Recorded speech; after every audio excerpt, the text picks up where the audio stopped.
All right, welcome back. This is the third lecture in the series. My name's Landon Barrelman. This is a Trescale production, and you are watching a lecture about the working man's guide to mental health. So this one is all about cognitive distortions. We're going to go through all the different distortions that you can use in the D section of your thought records. So these are the tools that you're going to use to dispute those stuck, rigid thought patterns, the ones that keep you spiraling or misreading the world around you. By learning these distortions, you're going to start to broaden your perspective and ease some of that mental pressure that builds up when you're interpreting things around your emotion. So let's start with one of the most common distortions, polarized thinking. It's also known as all or nothing thinking. So here's a common example of that. You're working out of town, say up at the oil sands, and you get a text from your wife, and it just super short, just says, okay. Immediately, your brain goes, she's mad at me. Why is she texting me like this?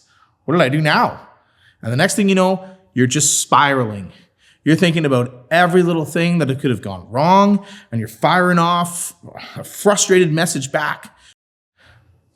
But in reality, she's probably just wrangling the kids or doing the laundry, or she's got her own shit going on in her life. And she could have just written a quick, okay, that's completely out of her character, understandably, but maybe a necessity in that. She wanted to reply to you, and she did it quickly and set her phone down. So polarized thinking shows up when we default to these extremes. We immediately think, she hates me, or he's always disrespecting me, or this job is total garbage. These kind of thoughts usually sound dramatic, and they feel justified in that moment. But over time, they start to become your actual inner dialogue, and it follows you everywhere. And once you've been saying it in your head long enough, it starts to leak out. Then you start to say it in arguments, and you bring it up in fights. You might even have a snap and say, I know you hate me, even if the other person's just having a rough moment. This kind of thinking is especially common in work cultures where things are taught as only one right way. There's one right way to do it. You hear it all the time from older guys on site. This is how it's done, period. Right or wrong, black or white, my way or the highway. But life isn't black or white. It's gray, it's muddy, it's complicated and human and filled with intricacies that aren't the same and hypocrisies that exist and we have to acknowledge. So when we think at extremes, we stop giving ourselves and others the spaces that they need to grow, to learn, and to make mistakes, as well as ourselves. So remember this. If your thoughts are filled with things like always, should, hate, worthless, these kind of things could possibly mean that you're using a polarized method of thinking or black and white thinking. Overgeneralization is next. So let's talk about it. This one's a pretty standard distortion. It relates a lot to polarization. We draw huge conclusions from a single event. An example is, anybody who likes that politician is a moron. We all know who we're talking about here. That politician got elected and this country is going to hell. That's a knee-jerk reaction. And one thing goes wrong and suddenly everything is ruined. That's overgeneralization as well as a little catastrophization there. It's usually not reality. It's just another mental shortcut, like these all are. This kind of thinking often overlaps with polarized and catastrophizing and a lot of other distortions. In fact, you're going to find that a lot of these distortions bleed into one another. There's no strict lines between them. So think of them like emotional fallacies, the way your brain just jumps to conclusions. These conclusions don't hold up under logic. If you've ever studied logical fallacies, cognitive distortions are the emotional version of that. Another bad one that I hear quite often about single men my age is, I've had a bad date. I'm never going to find anybody, Oh, have you seen Facebook dating? Have you seen these apps? The dating pool is garbage, That's also overgeneralization, based on one event. So it can also be mental filtering. Why we make distinctions between all these things is they have very minute, distinct purposes. So mental filtering, I also like to call cherry picking. So this one comes in two flavors, and both are pretty sneaky. The first one is negative mental filtering, which I call cherry picking the bad stuff. And that's when something happens and you zoom in only on the negative part, ignoring everything else. A good example is my mother-in-law. She's a total bitch. But wait, didn't she give you like $1,200 as a wedding gift? That doesn't sound so bad, But your mind latches onto that one moment that pissed you off 5 years ago and holds on to it like it's the whole truth and it's exactly who that person is. Why do we do that? It's because negative emotions, they hit harder. And the brain is wired to remember pain for survival. But in the modern life, this instinct causes us to miss the bigger picture. So the second part of mental filtering is disquieting the positive. Something good happens and you shrug it off like it doesn't even count. Say you ace a test. You say, well, that was easy. Or you get praised at work.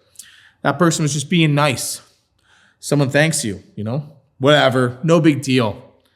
So here's a big one for tradesmen and oil field workers, You passed trade school, you got certified, and you're crushing it in your field, making tons of money. But you tell yourself, I just went to trade school. It wasn't real college. Let's stop right there. Trade school is post-secondary education.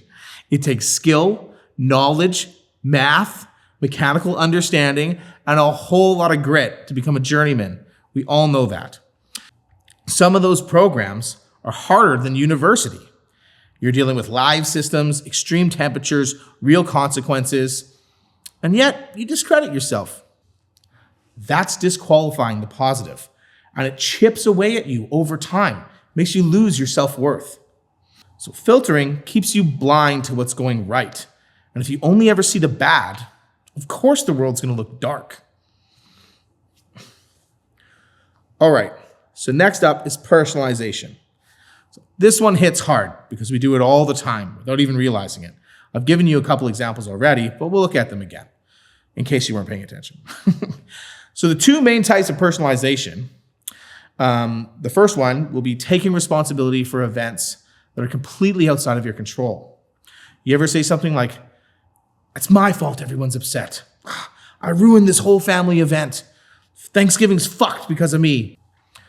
I planned this picnic on a rainy day and I should have checked the weather.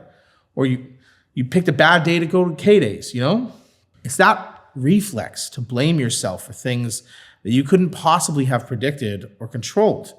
And that's not just unfair, it's actually pretty harmful. The second form of personalization is when you assume that everything people do is about you. Someone's short with you on site, your buddy's pacing around, swearing under his breath, and your brain goes, is he mad at me? Is this because I borrowed $10 for beers last night and I haven't paid him yet? Why isn't he talking to me? But chances are he could just be having a rough day.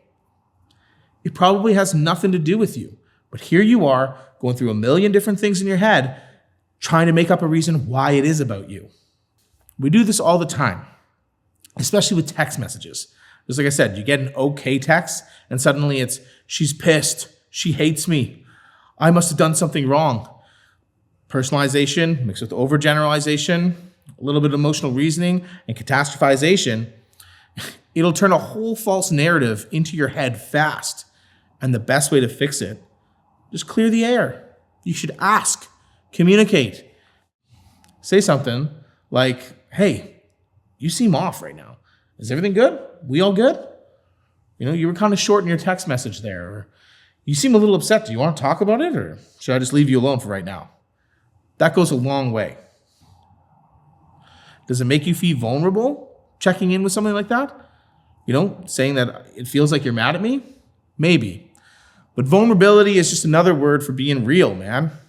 Being upfront lets you clarify really quickly what the heck's going on.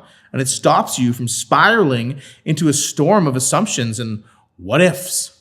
Even the road rage example from earlier ties into this. Someone cuts you off and your brain says, that guy doesn't respect me. That's personalization. You're turning a random event into an attack on your identity. Blaming.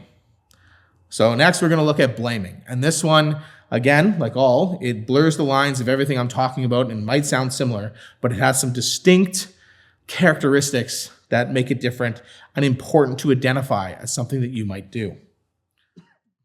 So blaming is like the flip side of personalization, where personalization makes everything your fault. Blaming makes everything someone else's fault. You get kicked off a job site and immediately go, it's those new guys that weren't working that hard, or it's the pipe fitters that did this.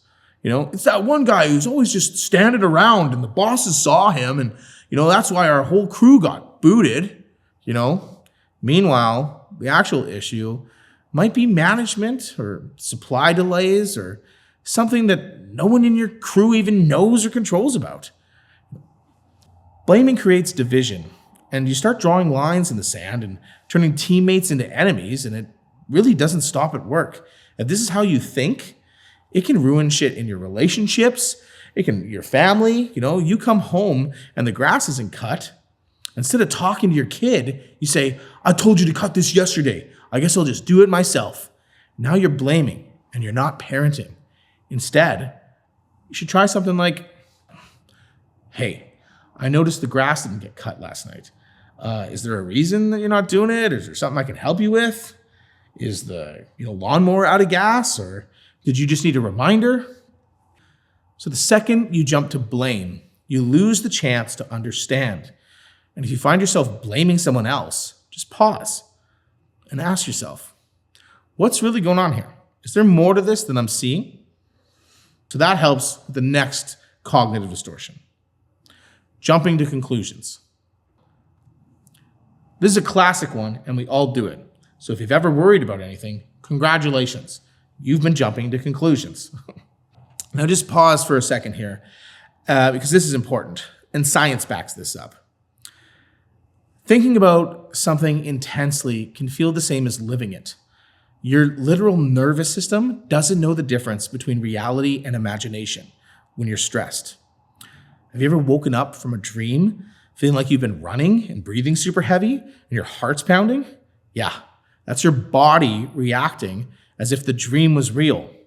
The same thing happens when you spiral into what-if scenarios.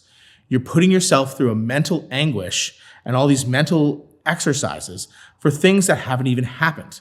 Just like when you're in a dream and you fall, you wake up all shocked. That kind of stress, it's linked to tons of chronic illness, heart problems, high blood pressure, and so much more. So yeah, worrying and jumping to conclusions is bad for you, but it's also been put into our bodies as an evolutionary method of survival. Our brains evolved to anticipate danger and to plan for threats. But now we're doing it over texts and emails, not lions and cliffs that we might fall off of. So this distortion shows up in a couple different ways: mind reading and fortune telling. Mind reading is when you assume that you know what someone else is thinking without any evidence. So think back to the boss in the lunch trailer example. He walks in while you're eating and you instantly think, this guy doesn't give a fuck about my time. Or maybe your wife starts vacuuming when you're watching TV and you go, she doesn't even care that I'm here doing this. It's so disrespectful. That's mind reading, assuming intent, assuming judgment, and assuming motives. So here's the fix. Instead of assuming, just ask yourself, hey, what's going on right now? Try some communication. So ask them, are you okay? Or something like, that came off a little blunt. Everything good? Or is there a reason that you want to do this right now? And should I leave? Or what's going on? 9 times out of 10, just starting the conversation fixes that distortion. It's also a great way to show that you care about others' thoughts, which honestly makes you a better person to be around. The next side of that is fortune telling. This is when you predict negative outcomes as if they're facts already. I've done it a million times, especially with my little son. He says, Dad, I want to take the training wheels off my bike. And my brain, it spirals. It's like, he's going to fall. He's going to get hurt. His mom's gonna freak. We're gonna go back to court. I'm gonna lose custody, and then I'm broke under a bridge with a shopping cart and no son. All of that from taking the training wheels off, that's fortune telling. That's jumping to conclusions. And that's your mind going way too far, way too fast. So the scary part of this is that we do this all the time. You'd be lying in bed at night, staring at the ceiling, and your brain's doing an Olympic routine of worst case scenarios. If the plane's shaking, it's going down. Who's going to get my stereo? What will they find in my top drawer? It's funny, but it's also true and stressful as hell. And look, we're not going to catch every fortune-telling thought, but if you start to recognize them, you can walk yourself back from that edge. And that's what thought records are for. They help you see how your mind exaggerates things. And they give you the tools to stop all this nonsense, criticizing and jumping to conclusions that you're doing. You're just ruining your own mind. So the next one we're going to do is catastrophizing. So man, we've all done this. We've all done a lot of these, So I remember one clear example from trade school. This one guy didn't get his funding on time, and instantly he just went nuts. He's like, I'm going to get kicked out of school. My wife's going to leave me. I'm screwed. So now, sure, there's some fortune telling going on there too, but what you're really seeing is catastrophizing, blowing a situation way out of proportion. Instead of saying, okay, well, this sucks, but I better send them an email and see what's going on. This guy goes nuclear, That's a classic tell. A small thing turns into a giant emotional fireball before you've even tried a single solution. So here's a big one where this really hits home for us pipe fitters and oil field workers, is shutdowns and layoffs. Immediately, we start thinking, what am I going to do for money? The layoff's coming, and it's going to be gone, and everything's going to be messed up, and I don't have money for this, I don't have money for that. You just start catastrophizing like crazy. So it's the end of the job, and rumors start flying, and everyone's in a panic. It's going to be me. I'm next. I'm not going to make rent. I'm going to lose my truck. I'll never work again. And look, these fears are real. I'm not saying they don't matter, but you've also been through this before. You figured it out last time. Maybe you borrowed some cash or picked up some side work or built your savings for this very reason. So remember, you're resilient. That's the difference between catastrophizing and resilience. The belief that you won't bounce back versus the proof that you know that you will because you've done it before. In the book, I say catastrophizing is when you make something a way bigger deal than it is. Like, this restructure at work is bullshit. Everyone's going to quit. Versus a more balanced thought, which is, this restructure is going to be a tough challenge, but I'm sure I can handle it. So here's another example. In my family, some of the older ladies, say they see a little spot on their skin, and that's it. They're going nuts. Already they're thinking, it's cancer. I'm done. That's catastrophizing. A spot doesn't mean cancer, just like smoke doesn't always mean fire. Hell, sometimes it's a vape cloud or some teenagers, smoking behind a thing, or it's steam. Sometimes the fire's been out for hours, but the smoke lingers. So why that's so damaging is these distortions are hard to shake. The negative, like I said before, is so loud in our minds that when we catastrophize, we drown ourselves in the worst case scenarios, and it becomes really hard to focus on what's actually happening. It's like we sink into a well that we dug ourselves, but we can't remember how we got down there. All right, the next up is should statements. And this one's a big one. And again, of course, it incorporates everything else. But the main tell is you're making statements that go should. They say the word should or always. We're told as kids, you should do this. You should behave like that. People should act a certain way. And what happens is, as we grow up and we start applying that same internal rule book to everyone else around us, but not everyone else has that same rule book. It's a different rule book. There's different cultures, different families, different expectations. There's no one universal list of shoulds. So in the book, I define this as, using the word should to pressure others or yourself, which creates guilt, frustration, or resentment.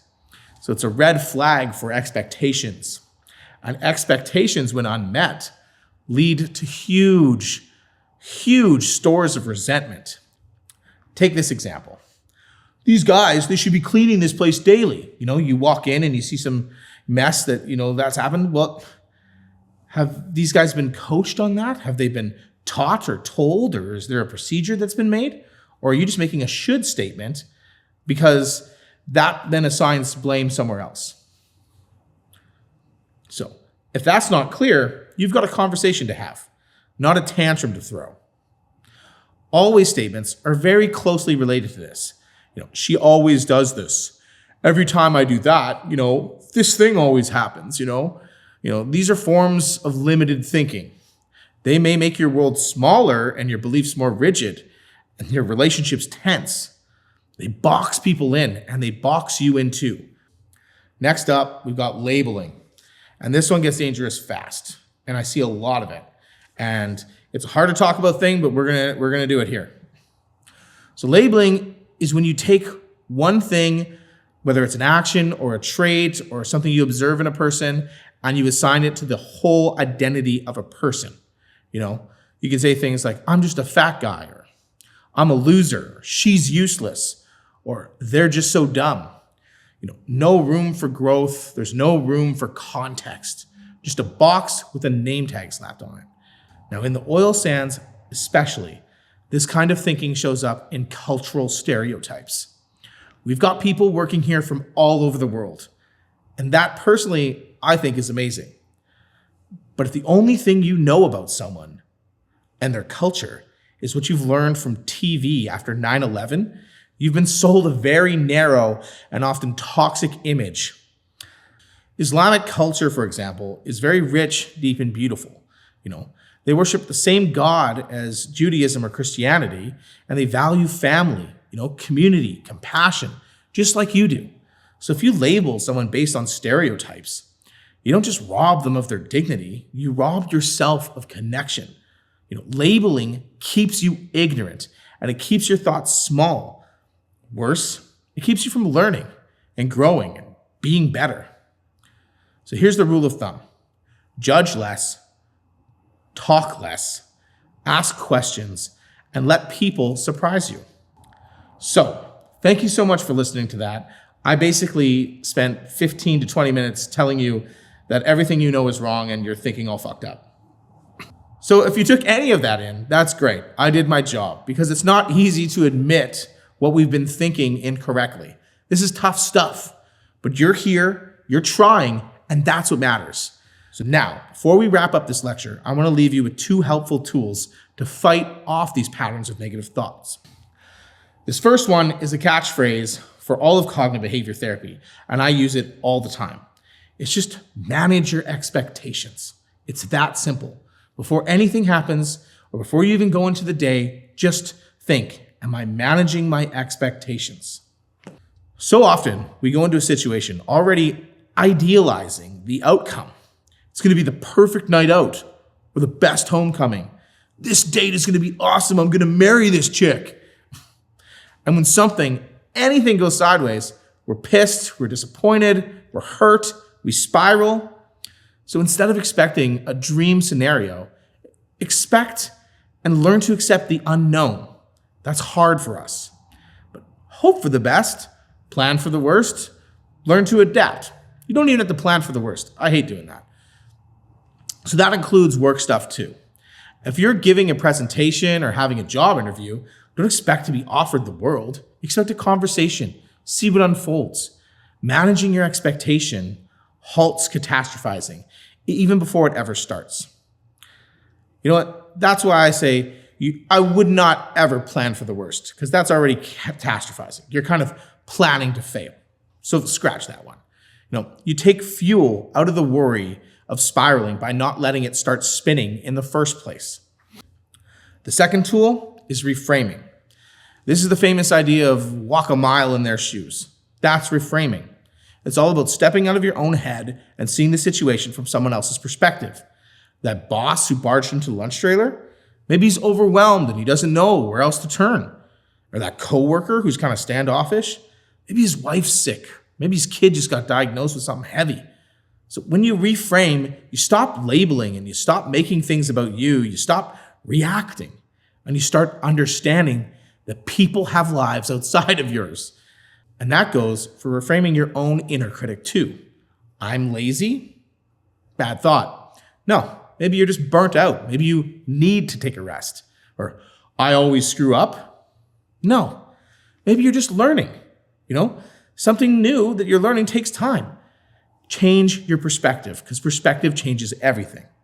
So this last tip is just name it to tame it. That's what we're doing here. Everything that we're doing with cognitive distortions, that's why they all kind of sound similar, but they're all kind of distinct. We're naming it to tame it.